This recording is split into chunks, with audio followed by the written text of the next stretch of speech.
안녕하세요 여러분ဒီနေ့မှာကတော့အတန်းတန်းပြီးသွားပြီဆိုတော့နောက်ဆုံးနေ့လေးပဲဖြစ်ပါတယ်ဘန်းဆိုပြီးကျွန်တော်တို့ကျောင်းကတော့3မှတ်ပိတ်ပြီးပါတယ်အဲ့လိုပိတ်ရက်တွေရောက်ပြီဆိုရင်ကိုယ့်ရဲ့မွေးရမြေကိုပြန်တဲ့သူကပြန်အလေပတ်သွားတဲ့လူကသွားကျွန်တော်ကတော့တေးကြတယ်အဲ့အချိန်မှာအလွေလေးလုံရောက်တယ်ထုံးစံတိုင်းကျွန်တော်ကတော့နောက်ကျမှရောက်တော့တငယ်ချင်းကအရင်စားနေပြီကြည်အောင်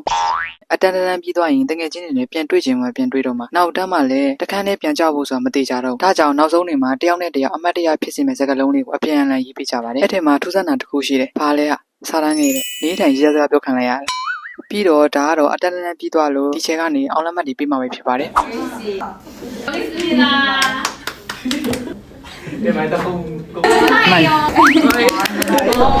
နေအောင်မပြီးသေးဘူးနော်စိတ်ဝင်စားဖို့အပိုင်းအခုမှလာမှာဘာလဲဆိုတော့အစိုးရ3ယောက်တောင်မှဖျော်ပေးမှာမို့လို့ပါဘယ်လိုတွေဖြစ်မလဲဆိုတာနားထောင်တာကြည့်လိုက်ပါတော့